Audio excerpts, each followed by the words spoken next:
ingin mengikuti Zoom kita kali ini. Halo, selamat sore semuanya. Selama 40 menit ke depan, 40 menit nih, padahal yang seri pertama tadi hampir 2 jam kita, tetapi tidak apa-apa. 40 menit ke depan ini kita mau nongkrong bareng DK3N di acara Go DK3In, Gaul Online bersama DK3N.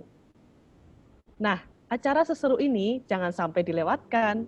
Ajak semua teman nongkrong kalian buat nongkrong bareng sama kita. Sambil nongkrong, kita juga bisa dapat ilmu. Mantul bingit kan guys?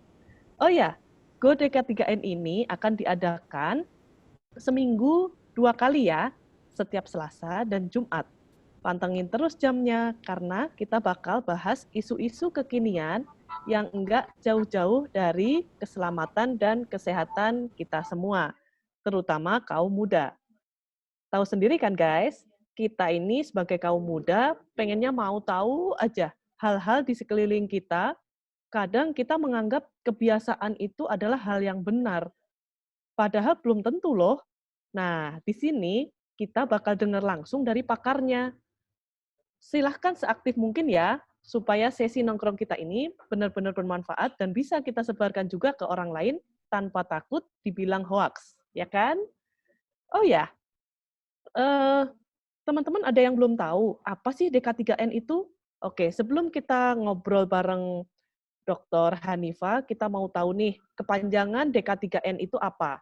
Yaitu Dewan Keselamatan dan Kesehatan Kerja Nasional. Jadi, Dewan ini merupakan organisasi non-profit yang dibentuk pada tahun 1982. Waduh, pasti kita-kita kaum muda belum lahir dong ya. Dewan ini anggotanya terdiri dari unsur pemerintah, organisasi, buruh, karyawan, organisasi pengusaha, organisasi profesi di bidang keselamatan dan kesehatan kerja, akademisi, dan badan-badan lain yang kita anggap perlu.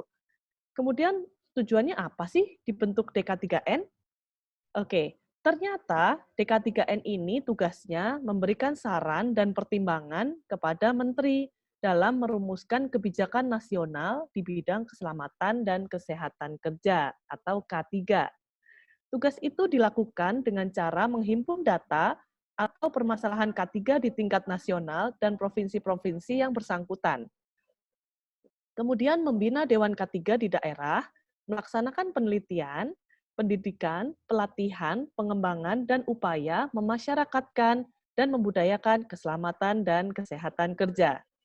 Nah, kalian bisa tahu lebih lanjut tentang DK3N ini di webnya ya, dk3n.or.id.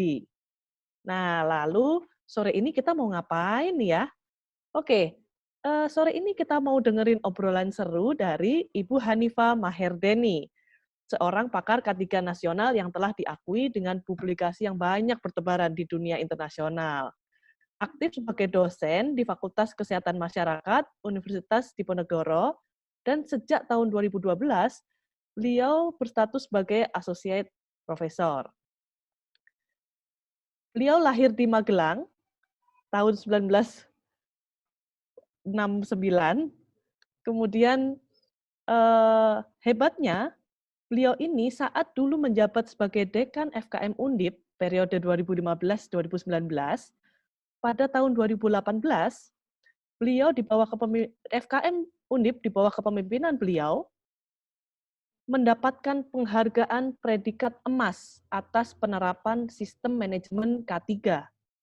Dan dari 1.465 perusahaan penerima penghargaan SMK3, FKM Undip merupakan satu-satunya institusi pendidikan tinggi yang mendapatkan penghargaan tersebut. Dan ini merupakan sejarah baru di forum nasional ini. Oke, di kesempatan hari ini kita akan dengarkan obrolan seru beliau tentang COVID-19 di sekitar kita. Nah, beliau punya quotes nih, yaitu diambil dari Quran Surat Al-Insyirah ayat 6, bahwa sesungguhnya sesudah kesulitan itu ada kemudahan. Jadi kalau kita menganggap wabah pandemi COVID-19 ini sebagai kesulitan kita harus yakin menurut beliau kita harus yakin bahwa nanti akan ada kemudahan setelahnya. Kemudian ada lagi quotes yang beliau sukai, yaitu there is a light at the end of every tunnel. Some tunnels just happen to be longer than others. Nah, apa artinya? Nanti tanyakan sendiri kepada Ibu Hanifah. Oke, obrolan seru tentang COVID-19 ini temanya adalah kaum muda say yes, antisipasi COVID-19. Topik ini memang sangat update dan pengen tahu juga kan kita gimana sih sebagai kaum muda antisipasi COVID-19. Yuk ngobrol bareng beliau. Sosok inspirasional ini benar-benar panutanku banget deh. Beliau adalah Ibu Hanifah Maherdeni. Silakan Bu Hanifah, mungkin dipersilahkan untuk melakukan paparannya. Terima kasih. Ya.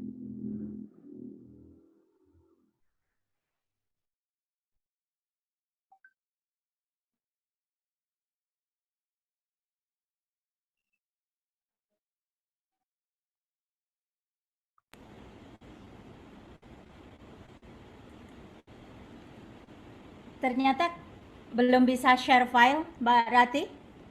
Oh ya, bisa dibuka dulu Bu file yang mau di-share. Oke.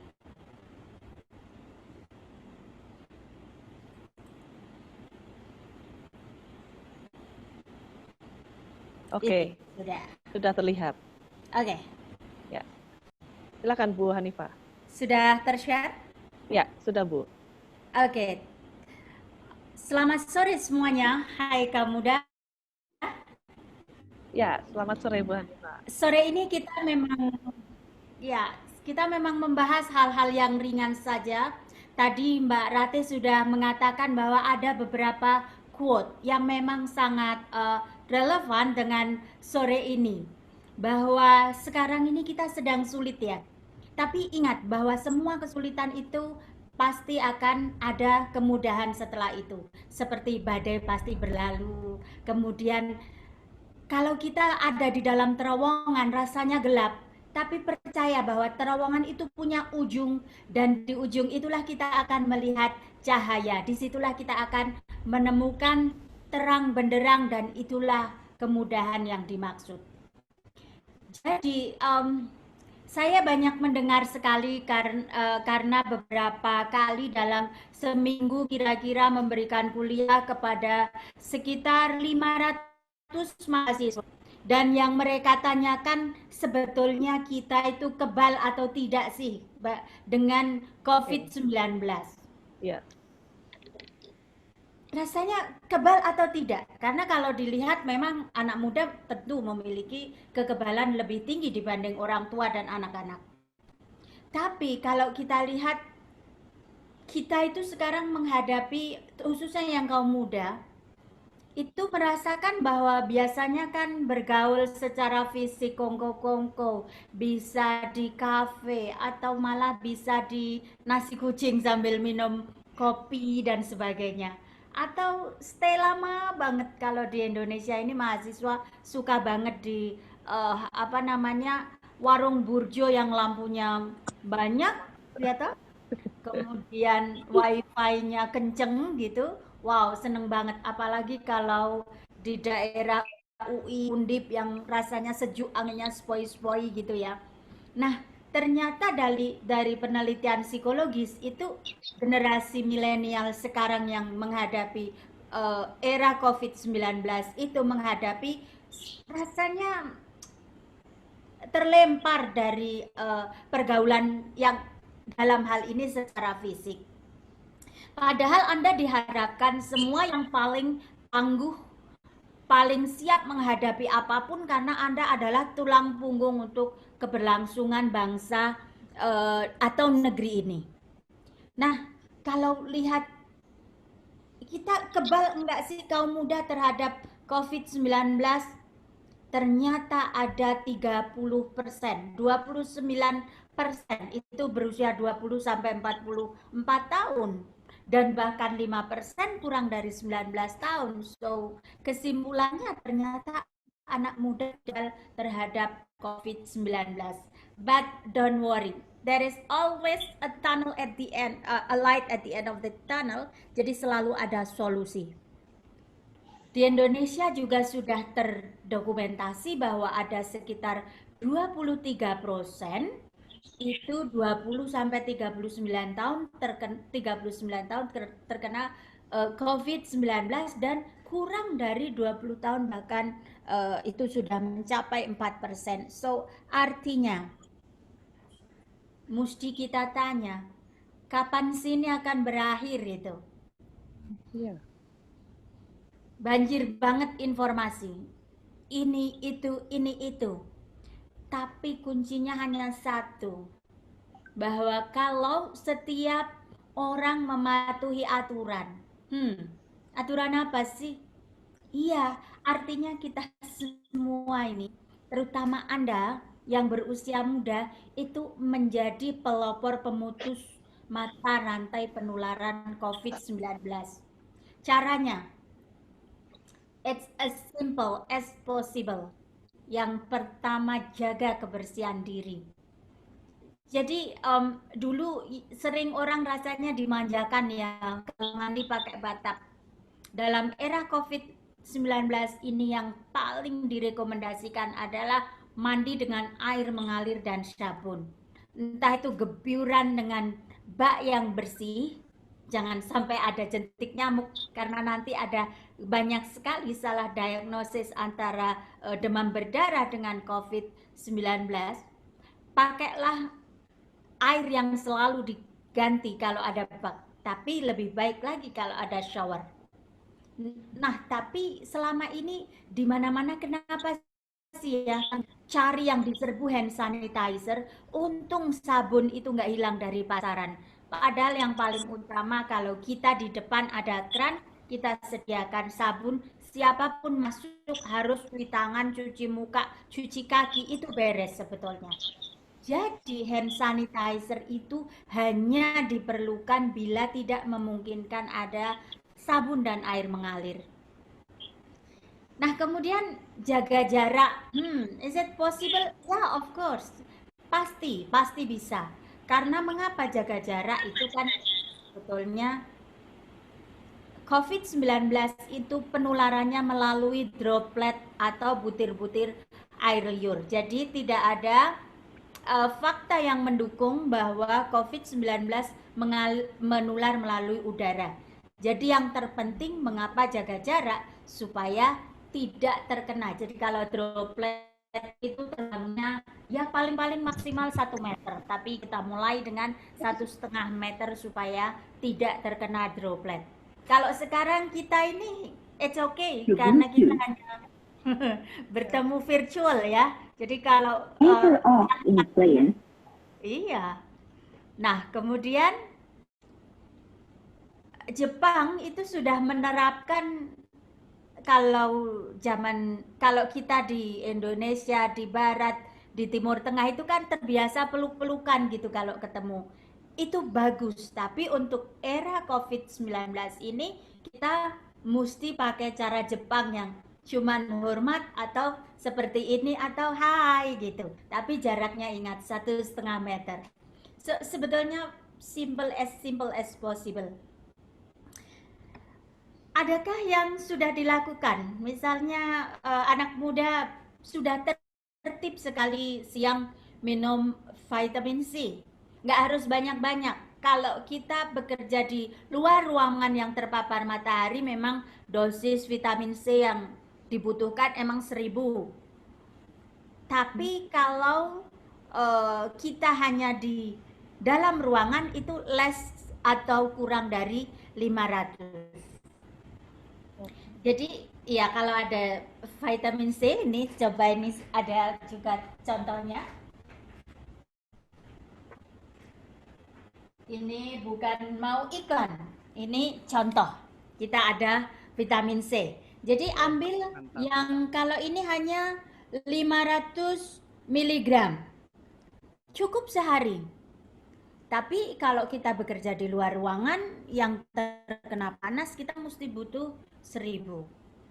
Nah, kemudian olahraga di online itu, bahkan Kementerian Kesehatan itu ada online peregangan ketika saya akan memilih tiap 1 jam bekerja kemudian melakukan peregangan. Kalau tidak bisa, ada beberapa link di mana kita harus memutar pundak seperti ini. Karena apa? Kalau kita terlalu banyak online seperti ini, maka di sini akan kaku. Bisa-bisa yang rotator cuff atau sendi putar ini akan terganggu, sehingga harus sering sekali seperti ini, dan entong di belakang ini dua harus sampai ketemu.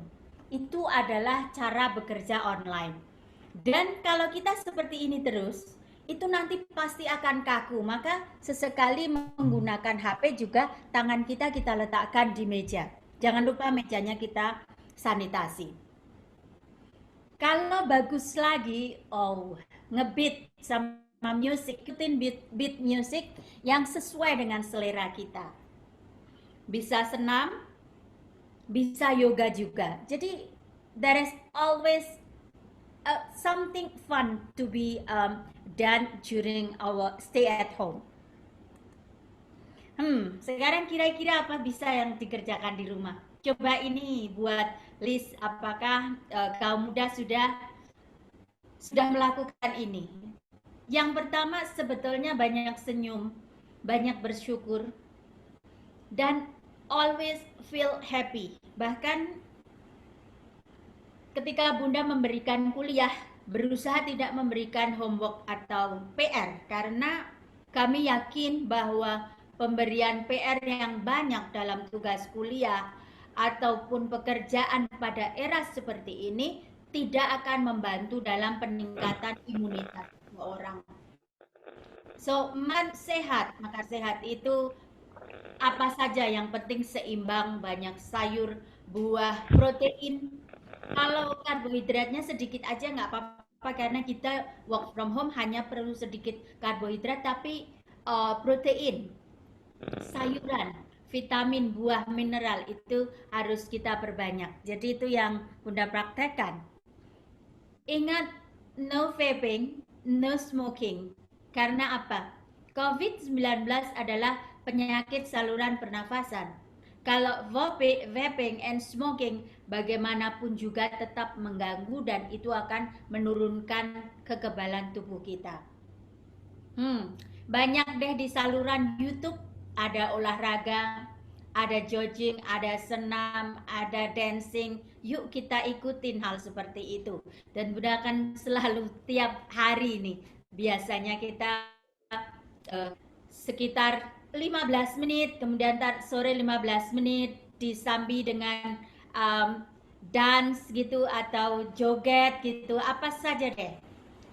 Kemudian lari pagi sebetulnya boleh, lari sore boleh. However, mesti diingat jangan ada orang lain.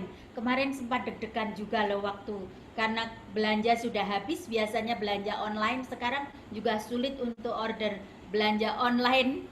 Tapi kalau GoFood masih mudah. Jadi untung pakai masker, pakai sepatu cat, dan itu pulang-pulang semua baju langsung dimasukkan ke tempat pencucian.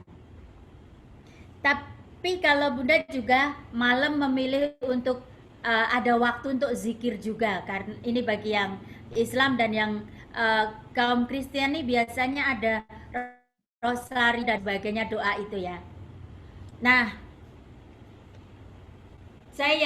Bunda yakin kalian pasti, supaya tidak kehilangan arah atau lost in angel, itu kegiatan mingguan harian kita tulis kayak seperti ini. Walaupun kita sudah digital mindset, tapi buku ini masih tetap ada di samping komputer, kemudian di samping TV, supaya kita kalau mau melihat bisa melihat agenda apa sih yang harus kita penuhi, atau set reminder di cellphone kita.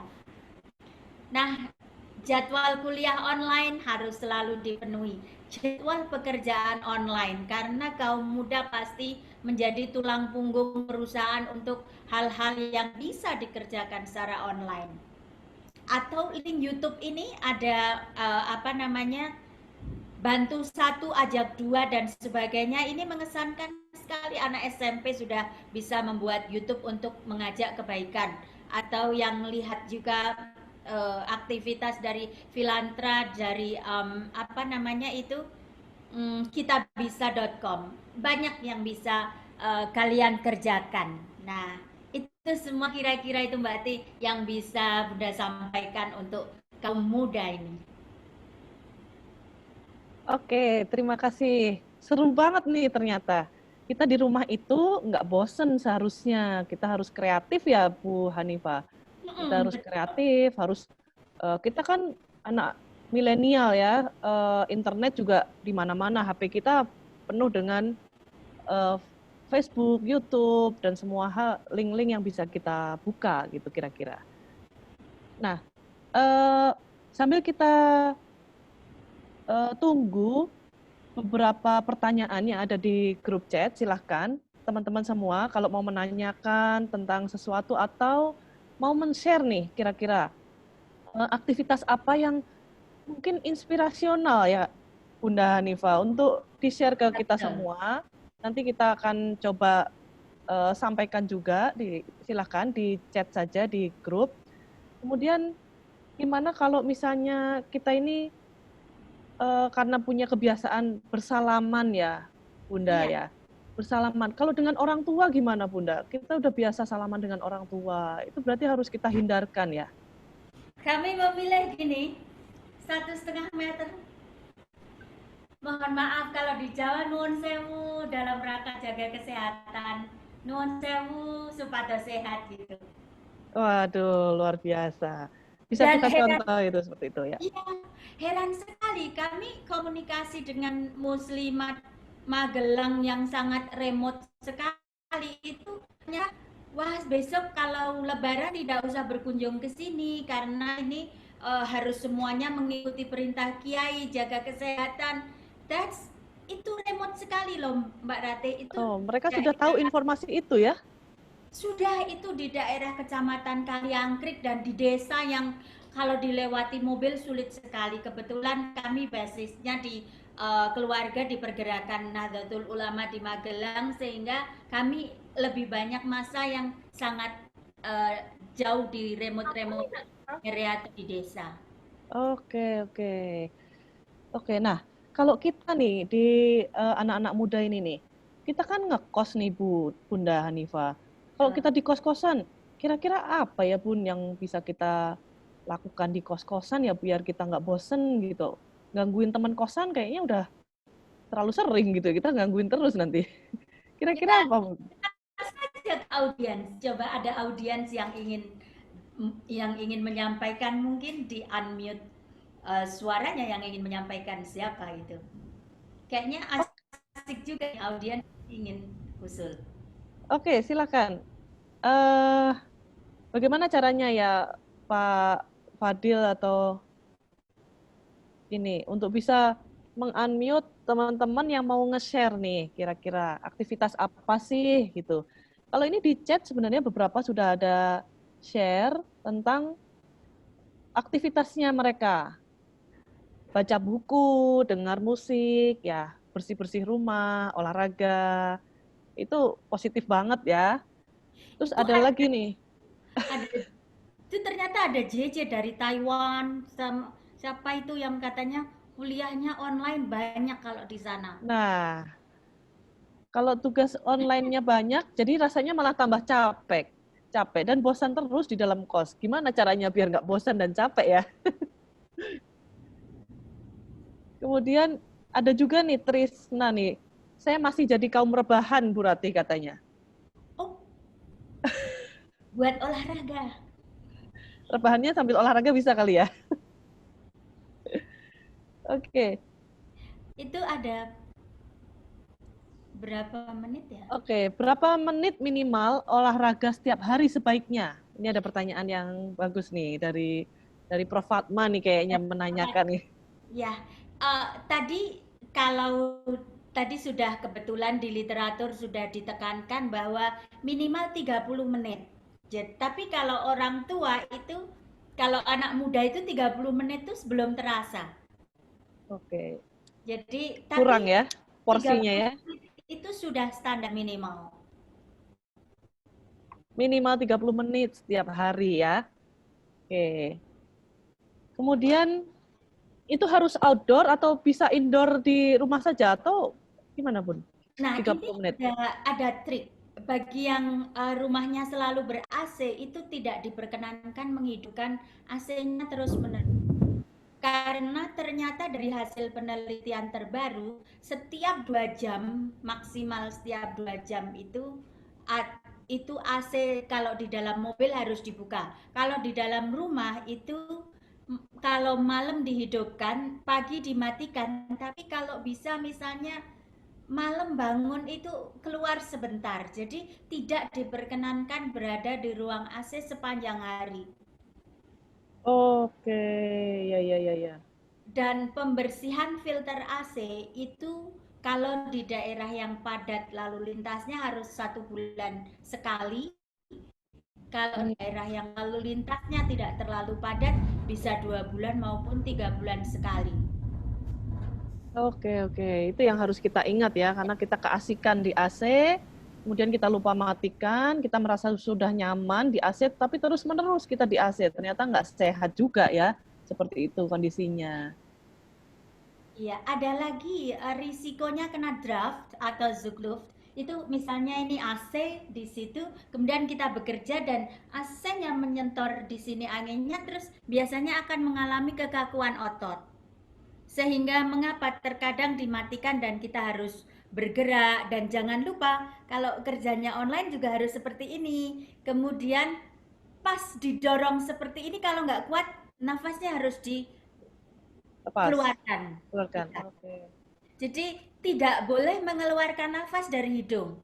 Menghirup nafas itu dari hidung, makanya secara biologi hidung kita tumbuh rambut-rambut silia itu untuk menyaring kotoran, dan kalau mengeluarkan harus dari mulut. Oh, ada rumusnya ternyata ya, bernafas juga ya. Betul, dan itu nanti kalau orang-orang K3 di perusahaan itu mesti dibuat basis di mana meletakkan exhaust dan sebagainya, nggak boleh melewati hidung, nggak boleh di bawah hidung. Jadi exhaust tuh arahnya harus ke bawah, nggak boleh ke atas karena berarti kan nabrak, kan nggak mungkin hidung kita balik ke atas. Nah, itu yang salah, itu installation exhaust di perusahaan itu kesalahannya di situ, sehingga banyak orang terkena alergi. Oh, karena kesentor ya, kesentor Betul. dari exhaustnya itu. Oke. Terus ini ada pertanyaan lagi nih dari Asni di Bogor. Apa saja sih implikasi kesehatannya dari work from home ini? Jadi kalau kita work from home bosan, kemudian nggak bergerak, terus pernah nggak sih ada penelitian gitu kali ya yang ditanyakan bahwa work from home itu ada implikasi kesehatannya? Seperti apa Bunda Hanifah? Ada, ternyata sekarang yang sedang ramai adalah merasakan detachment atau rasanya saya kok tidak inklusif, tidak terikuti atau terbuang dari sosial. Itu ternyata ada efek merasa terasing juga. Sendirian ya. Betul. Maka hal-hal hangout sore seperti ini adalah cara untuk membuang kebosanan itu. Dan yang kedua, kalau kita tidak mengontrol betul asupan makanan, kalau karbohidratnya masih tetap sama, itu cepat sekali nanti ternyata perutnya cepat sekali membesar gitu. Jadi di dalam work from home memang porsi karbohidratnya harus lebih diperkecil. Dan yang kedua, aspek ergonomi, karena bagaimanapun juga Allah itu sudah menciptakan udara luar yang sangat seimbang komposisinya, dan sebagus apapun gedung ternyata belum bisa mendekati komposisi yang normal seperti udara di luar, sehingga pinter-pinterlah cari momen supaya kita tetap menghirup udara luar. Kalau yang sangat beruntung adalah yang rumahnya di belakangnya masih ada space terbuka. Tapi kalau tidak, tetap teman-teman ini um, ada yang paling lucu itu orang itu ada dalam satu komunitas janjian untuk ke grocery supaya tidak untuk belanja di supermarket supaya tidak saling ketemu gitu. Itu bagus juga, jadi nanti anak-anak muda ini menggerakkan bagaimana dalam komunitasnya supaya tidak bareng-bareng berbelanja atau jalan di luar gitu. Itu bagus lewat platform online. Yuk kita gerakkan scheduling untuk keluar supaya tidak saling kontak fisik gitu. Jadi lebih edukasi ya, mental dan ergonomi. Oke, wah kebalik ya. Kalau dulu kita janjian supaya ketemu ya, Bunda. Kalau sekarang kita janjian untuk tidak ketemu ya, luar biasa. Ini yang kita udah harus berubah ya. Betul, civilization disruption. Jadi apa itu artinya? Jadi ada switch bahwa nilai-nilai value yang sudah mendarah daging dan value itu diyakini memang diterima itu baik menjadi terbalik semua. Contohnya saling berpelukan, rame-rame hangout untuk kesehatan sosial. Kemudian bahkan semua agama menyatakan bahwa ini sangat menyedihkan bahwa kita tidak bisa mengerjakan ibadah bersama-sama. Sehingga inilah yang disebut disruptif paling besar di abad ini. Nggak ada yang bisa melakukan itu, pemimpin dunia manapun. Tetapi membalikkan keyakinan sesombong apapun, sekaya apapun, kalah hanya dengan hal yang tidak terlihat, kuman yang katanya Queen Corona. Wow, luar biasa. Lalu gimana itu kalau ada civilization disruption itu? Apa implikasi negatifnya itu, Bunda? Itu nanti para ahli-ahli sosial yang akan mendiskusikan lebih banyak.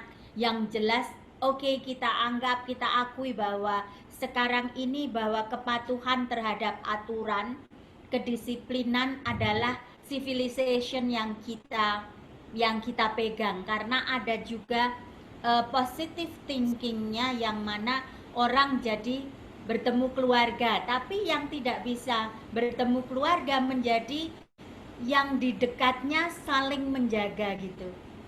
Oh ya. Oke. Kemudian kita kembali lagi ke chat di grup, ada beberapa pertanyaan lagi nih, kayaknya sudah antre nih pertanyaan-pertanyaannya. Dari Iman Mania, apa saja pengaruh sedentary lifestyle pada saat WFH atau work from home saat ini? Apa tips-tips supaya terbebas dari efek sedentary lifestyle? Nah, jangan sampai terkena sedentary lifestyle, karena ternyata saya mengalami sendiri ketika sedentary itu mudah putus asa. Jadi tadi nyetel musik atau television atau gaul online yang kira-kira kita tetap bisa bergerak gitu. Jadi walaupun kita duduk, jangan duduk yang sangat stagnan gitu. Karena kalau boleh dijelaskan dulu, Bunda Hanifah, sedentary lifestyle itu apa?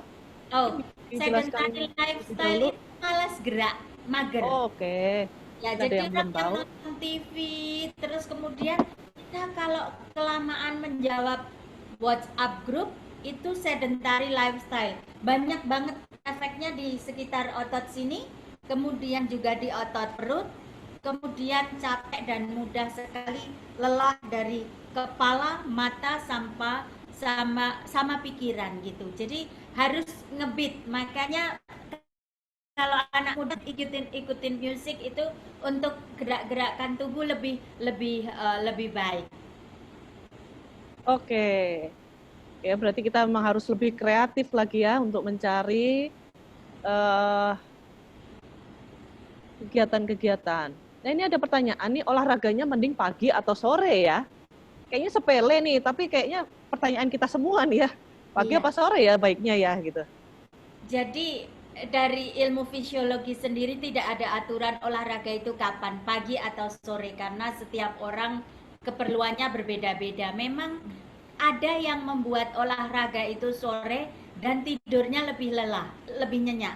Tapi ada juga yang suka olahraga pagi, terutama yang hobi lari pagi, sehingga hari itu merasa lebih fresh. Maka kenali diri sendiri dan tidak usah peduli pagi atau sore, sepanjang itu 30 menit dipenuhi, nggak harus sekaligus bisa 15 menit gitu.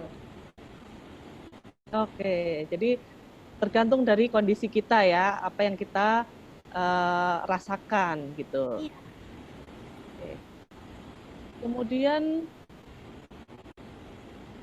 ini ada pertanyaan lagi nih Bunda Nifa. Bagaimana mengatasi fobia COVID syndrome dan stres pada saat work from home? Iya, barusan diungkap oleh New York Times, ternyata justru imun sistemnya itu lebih banyak turun karena fobia. Nah, usahakan jangan membaca hal-hal yang negatif, berita-berita negatif tentang COVID-19, tapi sekarang mulai kita gerakkan untuk sebar hal positif gitu. Dan tadi harus optimis bahwa semua masalah itu pasti ada solusinya gitu. Oke, ya, emang kita harus stay positive thinking ya. Ya betul. Oke. Kemudian ada pertanyaan nih, selain berolahraga, apakah berjemur bisa membantu dalam mencegah terkena COVID-19? Dan kira-kira jam berapa sih berjemur yang baik? Mungkin tadi di sesi pertama juga banyak pertanyaan seperti itu. Mungkin bisa dijawab Bunda Hanifah. Oke. Jadi memang ini debatable sekarang berjemur, tapi kalau Bunda akan mensupport ide berjemur karena apa? Dalam berjemur itu, kalau dulu kita yakini matahari pagi, ternyata teori terbaru itu matahari yang sangat bagus itu jam 10 sampai jam 2 siang. Oke, jam 10 sampai jam 2 siang. Tapi hati-hati jangan terlalu lama karena kanker kulit ya.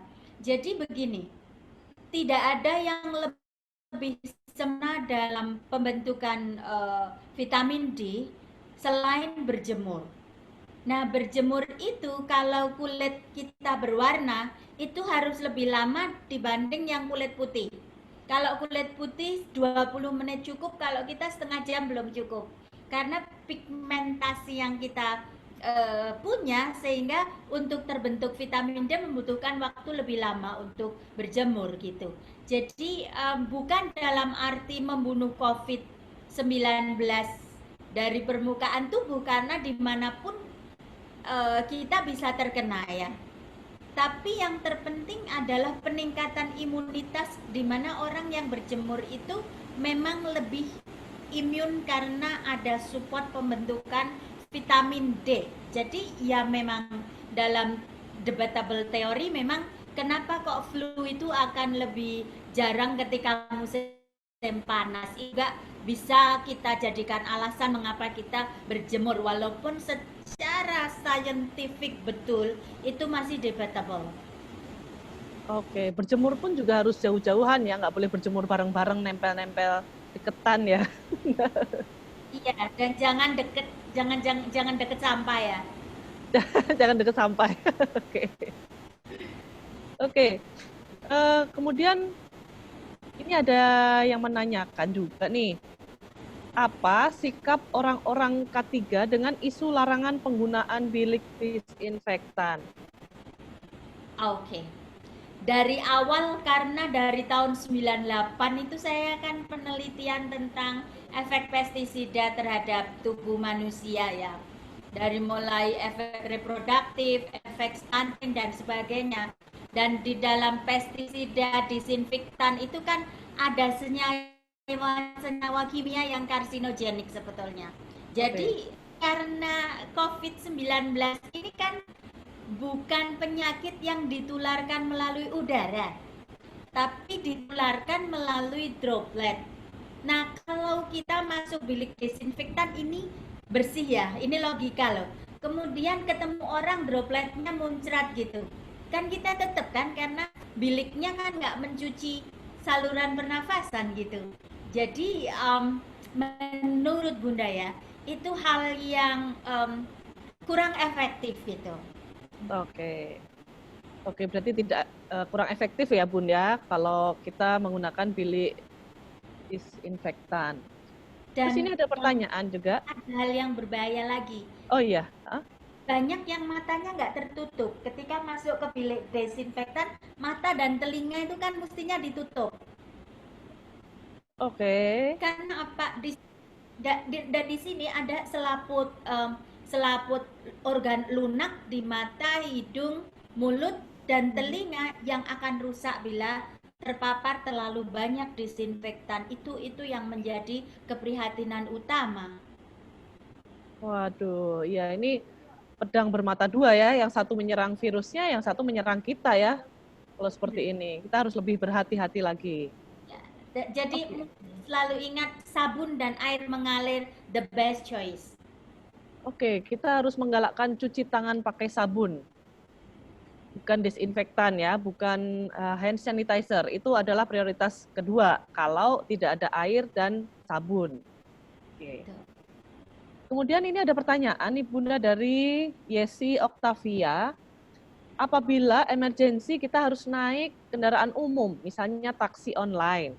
Tapi kita kan nggak ngerti nih penumpang sebelumnya dari mana, apakah sebaiknya kaca jendela harus selalu ditutup atau dibuka? Nah ini pertanyaannya sebenarnya agak luas ya. Kita naik kereta, naik public transportation lah saat ini, itu kan semua orang bersentuhan dengan barang-barang yang ada di sekitar itu. Apa yang harus kita lakukan, Bun? Nah ini di kereta, di pesawat, itulah saatnya desinfektan diperlukan. Oh Jadi iya, sebelum ya. penumpang masuk, desinfektan diperlukan. Kemudian kalau taksi online itu memang bagus, itu ide cemerlang banget. Dibuka dulu kacanya, itu betul. Kemudian jangan lupa kita pakai masker, kalau perlu pakai kacamata, dan nanti tangan kita karena kan pasti nyentuh-nyentuh yang lain ya setelah cuci pun ya. Itu jangan buat gini-gini pokoknya. Kalau ini kan sudah bersih pakai sabun, it's okay gitu. Oke, oke. Memang menyentuh wajah itu emang sepertinya kebiasaan semua orang, termasuk saya. Udah berapa kali saja saya menyentuh wajah ya. Terus ini ada juga nih pertanyaan lagi, apa mungkin penularan COVID ini bisa lewat udara? Karena mau berolahraga keluar jadi takut bisa tertular COVID. Nah, ini relevan sekali, debatnya di penelitian-penelitian banyak sekali, tapi belum terbukti atau tidak terbukti bahwa COVID-19 menular melalui udara. Jadi menularnya melalui droplet gitu. Atau kita touching objek, barang, kita sentuh barang yang di situ terkena tadi sudah ada droplet infectious yang ada virus COVID-19. Oke, berarti itu masih debatable ya. Kita masih belum yakin ya apakah COVID-19 itu bisa menular lewat udara atau hanya droplet saja begitu ya Bunda ya? Droplet saja, droplet Saja. sama nempel di barang. Oke, ya. Berarti masih aman kalau kita berolahraga di luar. Yang penting kita jaga jarak dengan orang-orang di luar juga ya, yang sama-sama Iya. berolahraga dengan kita. Kemudian bagaimana dampak desinfektan yang disemprotkan ke manusia? Karena dari WHO kan sepertinya melarang, tetapi di banyak daerah melakukan penyemprotan desinfektan kepada setiap orang yang masuk ke suatu daerah. Iya, ini harus kita pahami karena memang channel untuk pemahaman itu kan nggak bisa semuanya segera dapat yang betul gitu. Setelah WHO melihat kok banyak praktek itu, kaget baru mengeluarkan bahwa desinfektan tidak diperbolehkan. Nah, inilah bahayanya disruption dalam traffic di online information. Jadi informasi di online itu carut marut, hampir banjir informasi, sehingga massa atau orang itu tidak tahu lagi mana ini info yang betul karena semua panik gitu. Nah, saatnya kita kaum muda menjadi channel informasi yang betul, bahwa sebetulnya janganlah orang disemprot desinfektan. Lebih baik setelah kalau masuk rumah, kalau ada jalur dari luar, kita langsung mandi itu lebih bagus. Atau Oke. disemprot air dari luar, tapi kan ya lucu nanti kalau masuk kan jadi kotos-kotos basah gitu. Basah ya. Tapi janganlah, karena tadi saya yang paling khawatir adalah chronic effects mengenai mata, mengenai selaput lunak di telinga, mengenai selaput lunak di hidung dan mulut. Itu dangerous, bahaya banget. Oh iya ya, oke. Wah, ini menjadi meluas nih ya kita diskusinya ya. Tetapi nggak apa-apa, kayaknya semakin seru juga ini. Ada juga nih pertanyaan tentang masker. Apakah penggunaan masker kain efektif untuk kita gunakan? Eh, mesti ada screen itunya ya, apa lapisan yang paling bagus kalau ada nanopartikelnya itu. Jadi memang masker kain saja sih oke, asal itu kain katun yang tidak memungkinkan droplet masuk. Tapi yang lebih recommended yang ada filternya. Yang masker apa itu, surgical mask atau masker bedah itu sudah standar, nggak apa-apa, nggak harus N95 itu, enggak gitu. Karena bukan menular lewat udara. Oke, karena kan kita tahu sendiri nih, Bunda, kita cari masker itu susahnya bukan main, di apotek juga sudah nggak ada, kalaupun online ada itu harganya sudah puluhan kali lipat bahkan. Itu Iya, luar biasa sekali. Jadi mungkin banyak juga pertanyaan, kan ada tuh masker-masker kain yang dijual di pasaran gitu, apakah bisa nih kita gunakan? Tapi ternyata nggak efektif ya Bunda ya, ternyata ya. enggak. Banyak banget tadi muncul minta apa literatur yang apa? Yang terkait itu banyak. Nanti tinggal minta literatur apa, kita titipkan Mbak Rati gitu. Kemudian desinfektan banyak banget ya yang bertanya. Jadi sekali lagi, sepertinya lebih banyak mudaratnya daripada manfaatnya, tapi kalau kendaraan umum harus didesinfeksi itu. Oke, ya ya ya. Emang Intinya kendaraan iya. umum kan masih banyak ya dari kita-kita yang menggunakannya gitu. Iya, Tapi dengan adanya work from home, kemudian anak-anak sekolah juga sekarang udah dari rumah, kuliah juga sudah dari rumah juga ya, Bunda Hanifah ya. iya betul. Semua. Mengurangi penggunaan kendaraan umum sepertinya ya, itu salah Iya satu betul. ikhtiar kita gitu ya. Oke. Kalau Bunda Hanifah juga di kampus juga sudah mulai online semua, Bun? Semua sejak akhir Februari. Oh, kira-kira eh, gimana Bunda? Menyenangkan atau tidak Bunda sekarang bekerja dari rumah yang tadinya biasa menghadapi mahasiswa meskipun kadang bandel-bandel ya, kecuali saya ya. Saya kan baik hati dan tidak sombong, nggak bandel. Itu kira-kira gimana, kangen nggak nih dengan kebandelan mahasiswanya? Kemudian gimana Bunda? Bisa share gitu Bun? Iya, secara nanti bisa kita lihat di chat-chat apakah kalian juga kangen gitu, karena mungkin degree atau levelnya anak muda dengan dosen itu berbeda. Kalau saya Oh, oke. sendiri, ya prinsipnya kan karena sudah rationality dan logikanya sudah mendominasi, itu pasti it's okay, everything, whatever and however, pasti kita bisa gitu.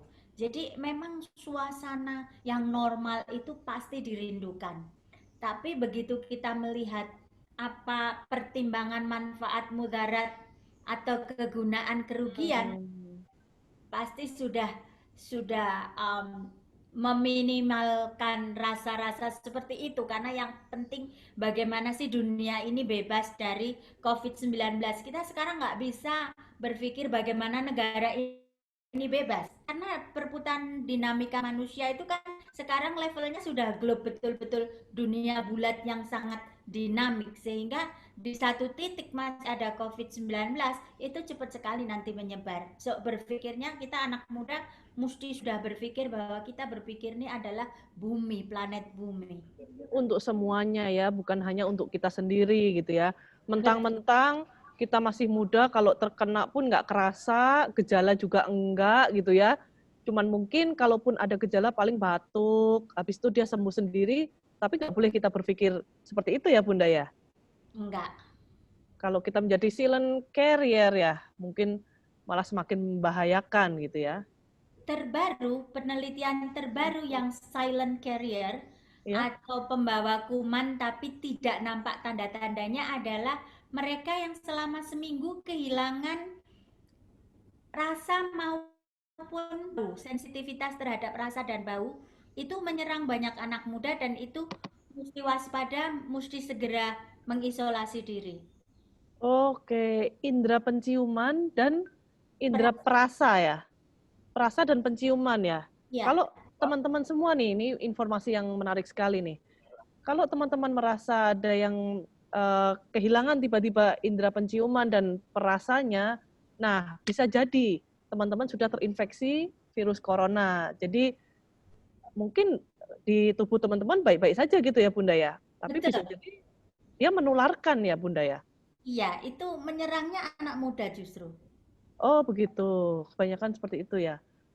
Berarti kita Karena harus langsung ini dong, isolasi selama berapa hari itu Bun, kalau seperti itu? ya, memang kan standarnya 14 hari, tapi yang terpenting adalah meningkatkan tadi imunitas tubuh dan di rumah pun kan sekarang jadi lu juga kalau memang sudah ada yang terkena tanda-tanda ya memang langsung isolasi di kamar gitu dan jaga jarak dengan yang lain gitu. Jadi ya memang ini agak agak beratnya karena penyakit ini kan lucunya yang bawa orang kaya ya kan yang bepergian ke luar negeri gitu-gitu sehingga kebutuhannya juga kamar sendiri-sendiri gitu ini betul-betul tadi civilization disruptionnya sangat tinggi sekali. Oke, oke, oke ya. Emang kita harus menyadari itu semua ya. Kita sebagai kaum muda nih ya, harus menjaga diri dan juga lingkungan kita gitu. Kemudian ini ada lagi pertanyaan, sebenarnya seberapa efektif sih penggunaan masker untuk mencegah terkenanya COVID-19? Karena katanya penularannya hanya droplet dan sentuhan pada permukaan yang terpapar virus. Jadi sebenarnya masker itu bagaimana sih dia bisa mengurangi kita terkena virus COVID-19 itu, Bun? Iya, masker prinsipnya itu kan ada menyaring dari droplet itu untuk sampai ke mulut dan hidung. Tapi Hmm. kalau kita masih deket-deket orang dan mata kita terkena, juga percuma gitu. Jadi Bisa masuk lewat mata ya? justru yang paling sangat riskan sekali itu masuk Hmm. lewat mulut, hidung, mata. Mulut, hidung, mata. Oh, oke. Itu yang sering sekali kita nggak sadar gitu ya. Betul. Jadi ya masker mencegah, tetapi mungkin efektivitasnya tetap di kebersihan tangan kita ya, Bun ya. Kacamata. Jadi kadang-kadang perlu juga pergi-pergi pakai kacamata nih. Iya. Nah, ini ada yang menanyakan nih, bagaimana cara penanggulangan untuk ibu hamil agar tidak terkena COVID-19? Waduh, ini Bagaimana itu, Bun? sulit sekali karena kemarin itu sedang dibahas beberapa ibu hamil di Amerika terkena COVID-19. Padahal ibu hamil terserang pilek saja kan flu biasa saja udah bahaya. Iya, Jadi betul. begitu ada wanita hamil justru dia mengisolasi tetapi bukan mengisolasi karena dia sakit supaya tidak sakit. Oh, jadi pencegahan dong ya? Iya, ini Hmm. mengkhawatirkan banget. Yang selalu menjadi beban rasanya, duh ini cari solusinya gimana menolong semua wanita hamil sekarang ini bagaimana? Apalagi dia harus masih ngurusin anaknya yang Yang lain. sudah masih bekerja. Iya, betul. Ini betul ini anak muda yang baru menikah juga repot juga kan. Ini betul-betul tolong yang laki-laki atau anggota keluarga lain harus berpartisipasi supaya ibunda yang ibu hamil ini bisa terisolasi, terpenuhi kebutuhannya tanpa dia harus terpapar gitu. Oke.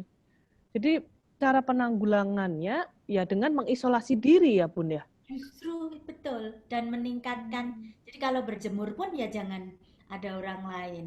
Karena ingat, tidak menular lewat udara, jadi jangan terlalu fobia. Oke, oke. Kita juga nggak boleh terlalu fobia, tapi kita tetap waspada. Intinya seperti itu. Betul. Oke, kemudian, nah, ada yang bertanya nih dari Irwan Ataya, strategi apa yang efektif dalam hal memberikan edukasi kepada masyarakat umum atau awam, terutama pekerja lapangan atau orang-orang di pasar tradisional yang mungkin kesadarannya sangat cukup rendah. Mohon penjelasannya. Ini butuh relawan betul anak-anak muda dengan alat pelindung diri yang proper banget, yang cukup. Entah itu membagi leaflet atau pakai pengeras. Ini kembali ke zaman batu nggak apa-apa. Karena kalau mereka melihat TV pun nggak akan masif. Kalau mereka mendengarkan channel-channel yang nggak bertanggung jawab, karena ini yang paling mengerikan kan justru ada beberapa channel yang mengatasnamakan tokoh-tokoh agama dan dia berpidato bahwa ini perbuatan Yahudi, perbuatan Tagut dan lain-lain. Itu yang menyesatkan. Walaupun di daerah binaan kami sudah sangat aware tidak akan mendengarkan hal-hal seperti itu. Jadi kita sebetulnya butuh relawan-relawan muda untuk mendekati, misalnya ya ini stay from home, tapi kita butuh juga yang mau bergerak gitu. Jadi Oke. Yang atau bergeraknya pun juga yang harus tahu bagaimana melindungi diri ya, Bun ya. betul. Jadi kalau misalnya di pasar di situ ada musola terdekat, kita deketin supaya kita bisa menyiarkan dari musola terdekat. Itu sudah ditempuh oleh beberapa daerah dan itu sangat efektif karena yang paling kita kita prihatinkan sekarang ini kan antara menjaga buruh harian bisa tetap makan, bisa tetap memperoleh pendapatan dan Pendapatan. sebagainya. Iya. Makanya YouTube channel yang ajak satu, ajak dua itu bagus banget selama kita mampu. Jadi kecil-kecil dari kecil sudah memberi tips kepada GoFood untuk Oke. satu porsi makan gitu. Kemudian nanti gerakkan secara online di lingkungan. Anak muda itu paling cepat kalau bergerak seperti itu. Oke, ini mumpung nih teman-teman muda di sini sedang berkumpul bareng Bunda Hanifa. Jadi ini bisa menjadi salah satu pilihan aktivitas ya Bun ya, Mm-mm. untuk mengurangi kebosanan kita di rumah. Salah satu aktivitasnya yaitu mensosialisasikan. Sosialisasikan tadi seperti kebetulan ada pertanyaan kalau di pasar tradisional gitu ya. Jadi ya bisa menjadi salah satu pilihan aktivitas dari Irwan Ataya tadi yang menanyakan. Silahkan dilakukan gitu ya, mungkin sosialisasi seperti itu supaya bisa menjadi inspirasi untuk kaum muda yang lain untuk mensosialisasikan dengan tepat tentunya. Gitu. Oke. Kemudian ada yang meminta di-share tentang referensi terkait silent carrier dengan salah satu tandanya penurunan indera rasa dan indera pengecapan. Sekarang, kalau kayaknya Eh, sekarang belum siap. Nanti bisa dikirim email kah? Atau apa? Ya, silakan, Bun. Ini Ke Mbak. hanya salah satu permintaan aja. Nanti silakan Bunda seperti apa nanti Dan nanti inikannya. japri Mbak Ratih ya, atau Mas Monggo, Fadil. monggo, silakan. Ya. Kemudian penyemprotan desinfektan di dalam ruangan kantor, apakah disemprot setiap minggu atau cukup sebulan sekali? Nah, ini seru juga nih. Sebenarnya ada pertanyaan juga nih. Kalau di kantor itu sudah disemprot sekali itu rasanya semuanya akan selamanya bersih gitu Pun. Sebenarnya seperti apa sih harusnya ada berapa kali sih harus kita semprot gitu? Kalau sekarang kan kantor sepi ya. Kalau kantor dipakai terus, ya memang seminggu sekali disemprot, tapi catatannya jangan ada orang. Oke. Kalau nggak ada orang itu seminggu sekali. Iya, Kalau ada orang, seminggu sekali is okay. Kalau masih banyak orang itu seminggu sekali? Iya, Oke. jadi tidak pengaruh lah. Yang malah justru kalau keseringan jadi karsinogenik penghuninya karena sentral AC.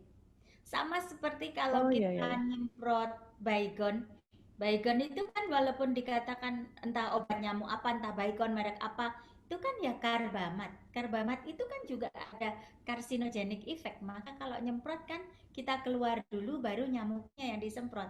Jadi terkadang kita itu kesalahannya malah nyemprot manusia gitu. Oke, ya, ya, ya, ya, ya. Berarti cukup seminggu sekali ya sebenarnya ya. Tapi nggak bisa dong cuma sekali disemprot, terus habis itu kita share, ini kantor kita sudah disemprot. Habis itu besok lagi nggak disemprot lagi. Nggak gitu juga ya. Lebih tepatnya sekarang tuh banyak sekali test kit alat yang bisa mendeteksi angka kuman di ruangan. Atau pasang saja teknologi ozon atau plasma itu, kemudian nanti ada cek rutin entah bulanan entah 2 bulanan untuk berapa kadar angka kuman. It's okay, itu sudah sangat memenuhi syarat gitu. Oh iya, iya, iya, iya. Kalau Oke, wah. kantor pabrik, nah yang jadi masalah itu kan sekarang nginap di hotel jadi tidak aman. Oh iya, benar juga. Itu gimana itu Bun? Jadi Karena kita nginap di mana ini Bun? nah, Di karena rumah aja ya? jarang sekali hotel yang bisa dibuka jendelanya kan? Ya, ada pun itu di smoking room kan? Di Ya, tempat yang untuk smoke, dan itu udah baunya juga, kamar itu udah bau rokok juga kan sebenarnya. makanya sering diberi ozon. Makanya Oh, kalau hotel mestinya sekarang kita jadi pelopor untuk mengadvokasi bahwa hotel-hotel mestinya sekarang desinfeksi dulu seluruh ruangan-ruangan. ruangannya ya. Ya, ini Hmm, ini yang belum diserukan pemerintah ini. Tapi kita serukan di sini. Kan anak muda menjadi agent of information juga. oke. Seru banget ini. Emang harus, anak muda ini harus bergerak ya Bunda ya. Tidak bisa Betul. mengandalkan orang lain, tetapi harus diri kita sendiri yang bergerak. Oke. Kemudian ada lagi pertanyaan, katanya virus nggak bisa kena anak kecil atau balita. Gimana itu, Bun? Sudah terbukti 4% itu anak kecil. Oh, 4%. Berarti ada juga ya yang terkena. Sudah, jadi ini memang teori apapun sudah tidak cocok itu, ya ini COVID-19 ini. Epidemiologi yang lama sudah tidak cocok. Bahkan perhitungan-perhitungan itu sekarang ini jadi unpredictable semuanya ini. Makanya tadi saya bilang civilization disruption, bahkan sifat dari molekulnya itu ahli molekul kemarin Prof. Herawati dari Eijkman sampai sekarang mengatakan belum bisa memahami karakteristik molekulnya itu oleh profesor-profesor biomolekuler seluruh dunia. Oke. Karena sebetulnya wabah itu cepat berakhir ketika karakteristik molekul itu sudah bisa dipahami. Diketahui. Oke. Betul. Sekarang ini kita belum ya, belum memahami ya, Belum, COVID itu seperti apa ya, belum belum mengenali ya. ditemukan. Ya, mutasinya sudah ada 12 macam. Tapi ya itu tadi, sepanjang imunitas terbangun, don't need to be worried too much gitu. Jadi jangan pernah terlalu paranoid ketika kita bisa membangun sistem imunitas dan menjaga kebersihan diri. Ya, ya, ya, ya, ya. Emang jaga jarak ya, tapi kalau anak-anak muda yang udah punya anak kecil-kecil, nggak mungkin kita jaga jarak dengan anak-anak kita sendiri ya, Bunda. Iya, tapi terpenting juga orang tua karena rentan sekali Hmm, diisolasikan bukan terasing karena sakit juga mirip orang hamil. Jadi istilahnya vulnerable group atau kelompok hmm. rentan diisolasikan itu bukan untuk mengisolasikan karena sakit tapi untuk melindungi supaya tidak sakit. Nah, ini yang mesti kita jelaskan. Anak-anak muda bisa menjadi sumber informan yang valid bagi keluarganya bahwa kita harus menghilangkan stigma itu sendiri, stigma isolasi, stigma sakit itu sendiri gitu. Oke, ya, ya, ya, ya, ya. Emang kita nggak boleh merasa dikucilkan ya. Karena kita ini sedang disayang ya sebenarnya ketika kita diisolasi itu. Betul. Kemudian ini ada pertanyaan dari Iman Mania. Di dunia medis terkait penanganan pasien penyakit infeksi atau menular, khususnya COVID, selalu terfokus pada APD. Hal ini tidak memenuhi hierarki pengendalian risiko seperti eliminasi, substitusi, engineering control, administratif, dan PPI. Nah, bagaimana menurut Bunda Hanifah? Nah, karena di emergensi dunia medis secara nature pekerjaan itu kan akan sulit sekali untuk menghilangkan sumber bahaya karena yang datang itu justru sumber bahaya.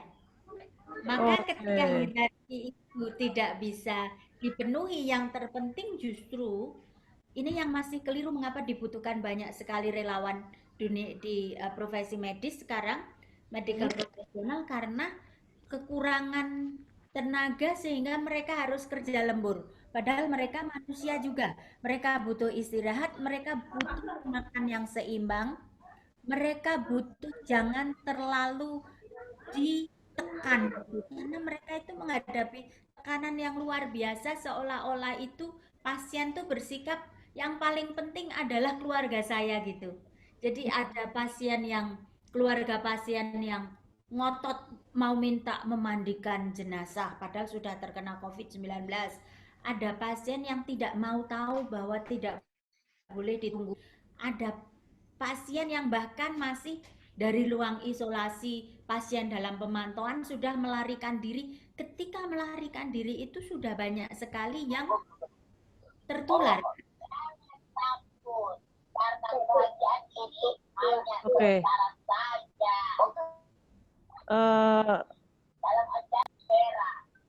Ada lagi pertanyaan. Mohon maaf Pak Fadil, mungkin bisa di-mute untuk yang lain ini. Agak bocor nih suaranya. Oke, terima kasih. Ada yang menanyakan nih, Bun, kalau rumah sakit itu menjadi satu tempat untuk pasien datang gitu ya, apakah berarti harus setiap hari disemprot disinfektan? Iya, kalau rumah sakit ada standarnya yang namanya standar PPI, jadi pengendalian penularan infeksi. Jadi mereka sangat profesional dan strict sudah melakukan hal-hal seperti itu sehingga we don't need to be worried about. Karena rumah sakit sekarang itu kan harus terakreditasi lah. Dalam akreditasi itu sudah memenuhi standar itu semua. Oke. Nah, ini seru juga nih ya kalau kita diskusi dengan kaum muda seperti ini, kemudian muncul ide-ide baru bahwa kita itu bisa kok jadi relawan gitu ya, relawan yang aman dan sehat. Ini ada juga nih Bu Isya yang menanyakan, bagaimana nih kaum muda jadi relawan yang aman dan sehat? Jangan-jangan nih pertemuan kita sore ini bisa menghasilkan satu kesepakatan nih, kalau kaum muda ini, kalau nanti kita sampai buka ada relawan khusus kaum muda, mungkin akan banyak juga nih yang akan berperan serta ini sepertinya. Kira-kira gimana Bunda? Iya, kalau jadi relawan kita tentukan jenisnya dulu. Relawan itu bisa relawan menjadi penyebar informasi channel yang betul dan positif. Kemudian relawan yang seperti tadi, kalau ke pasar, bagaimana supaya dia bisa punya akses untuk menjelaskan ini, gitu. Terkadang kita harus kontak dengan dinas kesehatan atau puskesmas setempat. Jadi puskesmas itu punya otoritas untuk melakukan hal seperti ini karena memang dia bukan pusat pengobatan loh. Jangan salah kaprah. Puskesmas itu tugas utamanya sebetulnya menjaga kesehatan masyarakat, bukan mengobati. Karena konsepnya kita namanya pusat kesehatan masyarakat, bukan primary care. Kalau primary care itu mengobati tingkat primer. Jadi ini yang masih rancu di Indonesia. Kita nanti beda persepsinya ya, persepsinya salah ya selama ini. Iya, jadi konsep itu yang salah karena dulu belum ada insentif yang jelas untuk tugas pokok dan fungsi bagaimana outreach atau mendatangi masyarakat untuk mempromosikan kesehatan. Kalau sekarang sudah sehingga nanti anak-anak muda relawan yang mungkin bisa menjadi label relawan kaum muda DK3N itu ada sertifikatnya, ada nomor ID-nya, bisa mengontak baik lewat online maupun secara fisik dengan physical distancing dengan puskesmas setempat untuk sasarannya apa. Sasaran mau membuatkan poster, mau membuatkan YouTube, tapi koordinasi terus dengan DK3N supaya ada bimbingan, ada Bu Dokter Isya, ada Prof. Fatma, ada Pak Hakim, ada Pak Subhan yang ahli konstruksi, ada Pak Suhatman Ramli yang sangat senior, ada siapa lagi ya, Bu Rima, Bu Dokter Rima, Bu Is. banyak sekali. Bu Isya, Bu Isti. Bu Isya itu Bu Isti. Ya, um, jadi tidak kekurangan ahli di DK3N itu kalau Ya, memang oke. kaum muda yang ada di Zoom meeting ini ingin membentuk relawan muda, nanti kontak saja itu Mbak Ratih, Mas Fadil, Pak Hakim itu yang akan menggerakkan bagaimana menjadi relawan kaum muda dan apa yang bisa dikerjakan. Remember, even small your contribution is so precious. Jadi meskipun kecil kontribusi Anda sangat berharga sekali. Hanya menebarkan di Facebook tiap hari tentang hal positif itu sudah meningkatkan sekian juta imunitas orang yang membaca gitu. Luar biasa. Ini hal kecil tapi dampaknya besar ya, Bunda ya. Justru hal-hal seperti ini nih yang harus kita bangun nih. Kreativitas kaum muda ini sepertinya masih banyak bisa digali ini sebenarnya. Betul. Kami di darurat respon bencana di Undip itu dosen-dosen hanya menggerakkan mahasiswa juga karena mereka cepat sekali kalau membuat video, membuat apa itu mereka kaum muda yang sangat cepat sekali. Oke, luar biasa. Jadi emang sangat bermanfaat sekali nih obrolan kita sore ini. Kita bahkan bisa punya ide-ide banyak ya yang bisa kita lakukan setelahnya. Next-nya ini banyak sekali nih, kaum muda ini masih banyak banget nih harus kita gali lagi.